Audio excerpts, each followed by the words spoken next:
Hey, welcome to Schmooze with Suze. I'm Suze Montgomery, your host for longer than I can remember.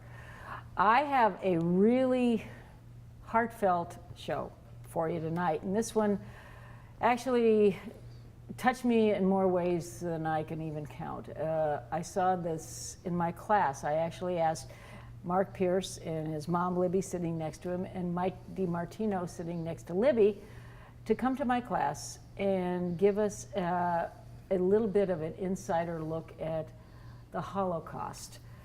Holocaust is a hard subject for anybody, and it's a very hard subject for me to talk about. We lost family. And it's difficult because today, I don't believe that kids today that are in high school or even college level are actually hearing enough about it, or if at all. I've had kids that I've taught before that have told me that it was a made-up story. This is part of the reason I asked them to come on the show tonight to give us the story of Mark's dad, Libby's husband, and Mike that did the music on Charles Pierce. And Mark, Yes. When did you decide to do this? Well, it goes back about 12 years ago. My daughter, who was in 10th grade of high school, was learning about the Holocaust. And the teacher asked if anybody in the class knew about the Holocaust, and she raised her hand and said her grandfather was in the Holocaust. So the teacher wanted my dad to come into the class and tell his story. He never spoke publicly about it before that in his life. So she came home and asked me what my thoughts were, and I said, well, all you have to do is ask your grandpa, because no one ever says no to you. He's never said no to you before. I'm pretty sure he'll say yes. And she did, and he did. And for the first time, he spoke to about 30 kids publicly, and he had a hard time telling his story for the very first time. Even we, growing up, never really knew his story. Really? He never spoke of it at home? Barely. If we asked him a question, he might answer it, and it would be the briefest answer. He just couldn't talk about it. So he was 85 years old when my daughter asked him to come into the class. And he made it through the class, but crying through most of it. And he did this a couple of years for the same teacher. My daughter had already moved on, but for different kids. And then slowly they brought in other classes and to combine to a bigger class, and eventually we were talking, or he was talking to the whole school. Oh my God. So we were up to talking not only the whole school, but all the Ventura County high schools. We would go around and talk to about 4,000 students every year with his story and try to educate them on the Holocaust, on being tolerant, on not being prejudiced, because that's like the ultimate prejudice. And like you said, some of these kids never heard about the Holocaust, but a lot of them were calling him a hero. You know, we spoke at some of these continuation schools where the kids were so troubled, but when they heard his story, they realized, you know what, we don't have it. Those are the disciplined kids, right? Yes, yes. There was one in Simi Valley we spoke at, and when we went to the car, we were walking straight to the car, and there were these groups, you know, gangs, I guess you can call them, but groups of kids. And we walked straight towards them, and they parted as my dad got there and were giving him high fives. It was really an awesome thing to see. Yes. So, and they all lined up in the classroom. There was about 60 kids in that classroom, and they were wanting pictures with him and hugging him and crying in the classroom. And these are hardcore kids, let alone the regular kids in the typical high school class. So we've really made an impact with his story. And then I met a man, and he asked me what I did, and I had just retired. I was fortunate to retire early, and he asked me what I did, and I told him that I go around with my dad and tell a story. And he said he's a writer, and his name is Jack Marlando, and he wrote this book with my dad. It's called The Art of Survival. And he did it just voluntarily. He just loved the story, and he put this book together. And then we used to do a PowerPoint presentation as we advanced through our presentations. And another man, Shane Davis, who worked at the naval base at the time, heard the story, came to me after hearing the story and said it was a fantastic story. If I ever wanted a documentary made, he would help me make a documentary. So that was B1719. And it's a real quick, funny story about the title, because when we finished the documentary, we showed it to my dad, and he said he liked the documentary. He says, but I can't stand the title. I said, so we were calling it A Shoemaker's Son, because my dad's dad was a shoemaker. Well, no, he wasn't, according to my dad. He was a businessman, not a shoemaker. No kidding. Yeah. So that was the only thing he had bad to say about the documentary. That's is funny. Don't call it A Shoemaker's Son. My dad's a businessman. So I said, well, what would you like to call it? And he was sitting in my chair, because he came to my house to watch it, and he had his arm on the chair, and he looks down, and he has the tattoo on his arm of B1719, which is the title of the documentary. That was the number they gave him in Auschwitz. And he says, I want to call it B1719. So we renamed it, and that was the only thing that we ever changed in it, because he really liked the way it was put together. In the meantime, Shane Davis introduced me to Mike. That's how I met Mike, and Mike is a musician, and he wrote the original music score for the documentary. And his wife, Tracy Lair, helped with the editing, because we had 8 hours of film, and we had to make it into a 1-hour documentary. So we got it down to about 3 hours, but we didn't know what to cut out anymore. And then Tracy, being a newscaster and knowing how to put together stories, brought it down to a 1-hour documentary. What we have now is a final product. I guess this was meant to be. So that's how we started with this. So Libby, Yes. how old were you when you met Charles? I was 29. Okay. And he was? He was 33, and I met him on December 13th, 1953, and he proposed on New Year's Eve. That was pretty quick. It was very quick. He was catching up fast. He knew what he wanted, and I knew what I wanted, and we got married June 13th, 1954, and we were married for 58 years when he decided to leave me for heaven. So he was, how long was he, he was in Auschwitz? Well, he was in a few different concentration camps. How many? He was in 6 total. Auschwitz was one of them. He was in the last one he was in was Birkenau. Whoa. Which is a death camp. Most of them were death camps. But he was fortunate that he was strong and able-bodied and was able to do what they asked him to do.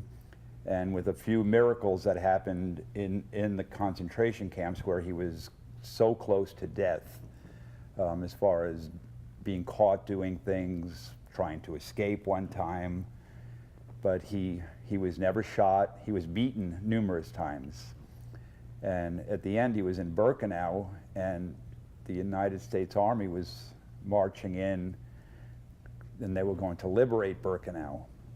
So when they were getting close, the guards at Birkenau knew what was going on. They got word from the higher-ups, and they started to leave Birkenau. And they grabbed my dad, and they said, I need you to one of the guys, I need you to push this cart for me. And my dad walked right out of the gates of Birkenau with this guard next to him, pushing the guard's cart. Oh my God. keeping in mind at that time my dad weighed somewhere between 60 and 70 pounds. I don't know how he had the strength to even do that, but it was a matter of life or death, because if he didn't do it, somebody else would have done it, and he would have been left there to die. And they walked for a few days and eventually wound up in a barn. And then he was laying there thinking, this is it, this is the final day of my life. And at that time, the Army tanks, the US Army tanks, came right down the street in front of where the barn was, and the lady who owned this farm came in and said, the Army's here. And he crawled out of there, and they stopped the tanks and they picked him up, put him in an ambulance, and took him to the hospital, and that was the beginning of his road to survival. The strength of character that he must have had is just awe-inspiring. I mean, there's no other words for it. You know, just survival, just in all those camps and going through that torturous time and thinking that you could be dead at any minute. Yes. It's just hard for me to even think of. It's hard for me to watch. I've never been to a Holocaust museum. I can't do it. I can watch the video of Dad. I mean, I can watch all of that, but I can't go to a museum. It's just too painful for me to go there. I've never been to one. I'm curious, yes, but I didn't know until recently there were Holocaust museums all across the country. Yes. And which is good. And we have his book and his documentary in the local Holocaust Museum, and also in Washington, D.C. I wrote to them and they said, send us copies and we'll keep it on file here and put it in the bookstore if anybody wanted to read it or see the documentary. So it's not an easy road to get into the movie business, but it's an important thing, and we use it mostly for educational purposes. It's a legacy that you are committed to teaching and sharing the story with other people, lest we never forget. Yes. Libby, when you met Charles, I mean, he's gorgeous. I mean, he was gorgeous. I mean, the pictures, I mean, you knockout guy, just amazing. But did he ever speak about his times when he was incarcerated, or he just wanted to forget it? He wanted to forget it. He very rarely spoke of it. He had horrible dreams. I had to wake him very often because he was being chased in his dreams. Sure. And I would calm him down. And I think one of the main reasons that he became the wonderful man that he became was because of my nature, because I was always giving. Sure. And I think I helped him Oh, to I'm sure survive. you did. I'm sure I did. And that's why he did survive. He found life after he met you. And then the wonderful children that we had. He was such a good father and the most wonderful husband a woman could ever wish for. I always say I'm the most blessed woman on this earth. You probably are. I am, definitely. And it's good that you realize it too. I do. Wow. Michael, how do you connect music to the film? And I mean, how do you go about creating a piece of music? I really am fascinated by that. I've never known anybody to do that. Well, one of the things I did to start with is I asked Charles what type of music that he liked. And he told me that he liked classical music and the Romantic period. So I thought, well, okay, I will try and write some things along those lines. So then I just, from that point, I mean, how do you go about tailoring music to go with images? Especially a painful period. Well, you have to allow the story to tell itself, which means that, Charles is speaking through the whole thing, explaining the story, and my job is to underscore that. So I'm not necessarily writing to the picture in movement, but I'm writing to what the mood is. And if he's, what he's explaining and what he's talking about shapes what I would write for it. So when his emotional peak is, you know, high and happy, that the music's going to go in that direction. When, you know, things are going down low, and you bring the music down too, you know. And the other thing you have to consider is that you want to have the music there, but you don't want it to intrude on his storytelling. You want that to be the principal thing that people are focusing on. It's just to help to reinforce it and move the story along. Have you always written music? I started writing music when I was about, I don't know, 12 or 13 years old. You've got the gift. Yeah. So, you know, songwriting, and taught myself piano, and then, you know, I got formal schooling after that, but I started out, you know, basically learning on my own. My family was pretty musical. My grandmother, and she used to take us to she was Welsh, so the Welsh people like choir music. And she would take us to these events, Welsh events, and there would be like hundreds of people singing in this church, and so the whole family would be there, and we'd all sing together. And at Christmas time, we'd play the piano, sing Christmas carols, and that kind of thing. And back then, all the schools taught music. I had a music teacher from elementary school, came in, you know, once or twice a week, and we also had an art teacher too, once a week. It was an important part of our education growing up. So when I got older and got to like elementary or middle school and high school, there would be 10, 15 guys in the choir, and then, you know, and plenty of girls. I mean, it was you could have a big, huge choral arrangement. Today, my daughter, who's in the choir, there's no boys at all in it, and then because none of them learned any music, and it's being phased out. And the arts. Yeah, the arts, you know, and it's so important to our lives to have that. I mean, to have culture. Do you remember the standard school broadcasts? Did you get those when you were a kid in school? No, what's that? Okay, when we were in school, we had a thing called the standard school broadcast, and it was on a Friday afternoon. We had free, it was a class that for 1 hour we would listen to Carmen Dragon with some Philharmonic or maybe even a classical piece, Puccini, whatever it was, for 1 hour, and then have free drawing in class. That was our art program. But we had music at the same time. So, and then at home, I grew up listening to nothing by my grandmother. Was all, you know, classical pieces. It was opera. I mean, that's all I knew from. And then when I started listening to like rock and roll in the 50s, oh my God, my grandmother had a stroke, you know. Like, what are you playing? What is that crap? You know, she'd go through the whole thing. But I think kids today, with cutting out music and art programs, it's a huge disservice to the kids. Yeah. I mean, they really don't have the appreciation, nor do they, you know, understand, because it's not just the music you're listening to. You're listening to stories. And you have the appreciation for different sounds.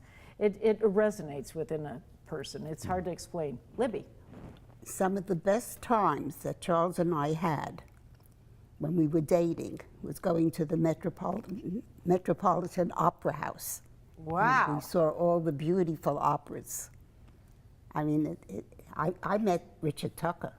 That's a big deal. She's a musician. She's a piano teacher. And I didn't know that. I'm not a teacher. I played. She was. I played Not the a piano. yeah, but I'm not a teacher. I was a student. But I remember Charles sitting on the couch, and I would play the songs from the 1950s, and then I would recite the words to Charles, and it was poetry. The words to most of those songs were pure poetry. They don't have that today. No, they don't. Today, I don't even watch. We had the shows. Grammys on the other night for about 5 minutes, and I couldn't understand what they were doing, or it was noise to me. Now, I'm not that old. I'm 70, right, this year, but I couldn't understand what I said to John, turn the damn thing off. I don't want to even hear it. You missed the Andrew Lloyd Webber Phantom of the Opera. Well, no, it was the singer did Don't Cry for Me, Argentina. Patti LuPone? Yes, and it was fantastic. Really? I missed that? You missed it. Yeah, that was beautiful. I saw her do it on stage in New York. Yeah. She So did you that. know. I it know was them all. awesome. Are you kidding? It was completely. I saw Evita So- in New Yeah, York. so did I. Used to go to all the Probably shows in the same there. place. Yeah, But we Suze, did too. excuse me, I can tell you that without the music in our documentary, it would be a boring documentary to Oh, watch. I because don't- Mike really, Yeah, no, Mark. but Mike really keeps it flowing. But it's beautiful. From the ups it's and the haunting. downs. It is. I mean, that you hear it in the background, but you're Right. aware of it, and it fits the scenes Yes. perfectly. Yeah, you really have the gift, Michael. I mean, it's absolutely beautiful. Are the girls musical? Well, both of my girls are. Marie Claire is now, who's at Berkeley, is. As a matter of fact, she's taking a music class up there, but she's been sitting in with a local jazz group, No singing. kidding. Yeah. She sang in the choir all through high school, and we had her in singing lessons. And my younger daughter Jocelyn is I can't even doing believe music. they're as old as they are. I remember way know. before you guys got married. Yeah, Way back when. I know. Too fast. Yeah. So, Mark, with your dad's story and Libby, I think you need a wider audience. I mean, more people, and especially kids today. Like when I taught high school for a while, and kids today don't even understand. And you were right when you said off camera, it's the parents' responsibility to teach them about history, and to teach them, the kids in high school, that was not a made-up story. It was people that died. I mean, when I was a kid, I learned, and we had sanitized history, if you remember right, when we were kids in high school or grade school, whatever it was. It was sanitized. They gave us, like 5 minutes, like you got geography, you got history. It was all over the place. But we didn't realize the import and how big it was, pieces of history like this. For example, I remember hearing, it was only the Jews. No, it wasn't just Jews. No. It was gypsies, it was Catholics, it was homosexuals, it was disabled. It was Basically, it was 13 anybody mil- that didn't agree with Hitler. Correct. That's who was 13 million people. Yes. Not 3 million, 13 million. And for him to live and to be able to come back, meet you, have a family, and tell this story, the extraordinary story, it's overwhelming. I mean, when you showed the film to my class, I just sat there bawling. I mean, it's important to get the word out. And are you connected in any way with any of the book that I've been reading? Yes. The other one? Any of the groups? I mean, explain to our audience, we don't have a lot of time left, Okay. but this one needs to be talked about. So the story of Din was actually a book about my uncle, my dad's younger brother, and he went through this very similar circumstances with my dad as far as going through the ghettos and then into different camps. But when he got out of the concentration camps, when everybody was finally liberated, he had a little bit of revenge left in his blood, where my dad just wanted to put it behind him, and he came to the United States and met Mom and fell in love and lived happily ever after. But my uncle, he decided that he can't let it go. And so the DIN organization, DIN means judgment, and DIN was organized by the Russians, who were also persecuted. And there were 4 Russians and 1 survivor from the concentration camps, usually Jewish.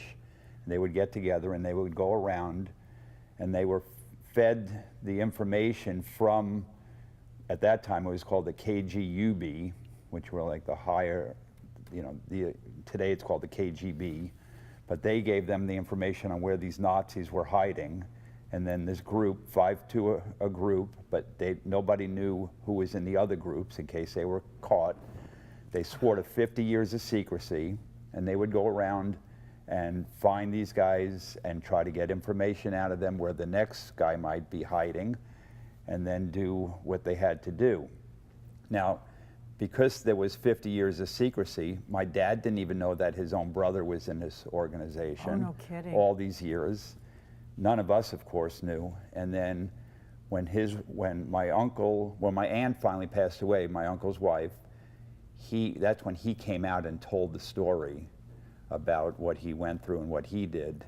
And I asked him if I could interview him, which he allowed, and then that's where the book of Din came from.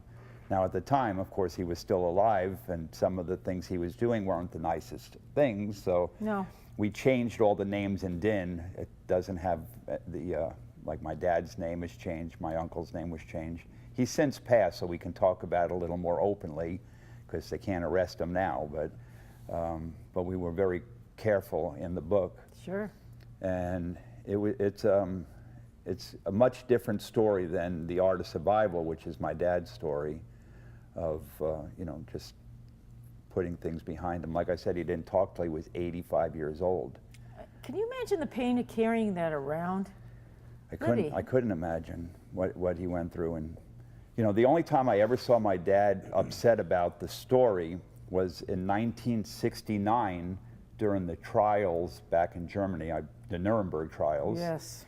He was asked by the German government to come back to Germany and tell his story, because they had one of the guys that were in charge of one of the camps my dad was in, and they had caught him, and he was on trial, and my dad had to go back and testify. So that's the only time I ever heard him even talking about the Holocaust. And he went back there, and sure enough, he recognized the guy. He said that if he would have had a gun, he would have taken the guy out at that time, even though he knew he had a family. But that's the hatred he had towards him. Testified. The guy was found guilty of his crimes. His sentence was 5 years in prison. What? 5 years for all that. And I'm not sure how or why, but 5 years in prison. That's insane. It's disgusting is what it is. Well, our current system is not much better today here, is it? But that's what Parallel. went on. This is back in '69 in Germany, That's insane. where they brought him back. That was a there. very painful movie to watch, and I read the book as well. It was a toughie. Wow, we're running out of time. You know, this really deserves another round, so if you wouldn't mind, I'd like to have you come back, Sure. okay, because there's more to the story. Thanks for telling the story. I'm not done. I want more of this. Libby, Thank God you for bless having us. Well, Libby, you're a gem. We're lucky to still have Mom here. She's going to be 94 in a couple of months, and she goes around like she's 60. Yeah, she's a kid. It's She's younger than unbelievable. all of us. I mean, the only change in her now is that she doesn't drive a car, and so now she has a number of chauffeurs that take her around. She's And got I an have a electric golf cart. cart. She that has I a golf use. cart. She stays You in run Leisure anybody Bell. over yet, Lib? No, that's good. No. But she's going strong, and we're very fortunate to. You're still- lucky to And Mom have- comes with me to all the schools when we're telling the story, and she gets up there and tells the story of, you know, she has some funny stories to tell about her and Dad together, and so I call her my comic relief when we're telling the story, because as you heard, the story's pretty It's somber. grim, Yeah. it's somber, but it has a happy Has ending. a happy ending. And Right. God bless Charles. Yes, thank you. Thanks for being here. And thanks for joining us. We're going to do part 2. So thanks for joining us. We'll see you again next week. Here's Mom and Dad's wedding picture. Oh my God, how gorgeous. This will be in the B-roll, so I'm sure at home you'll get to see this. Look at this dress. Yeah. Oh my God, Libby. And I think she still has it. I do. It's up in the closet someplace. I still have it.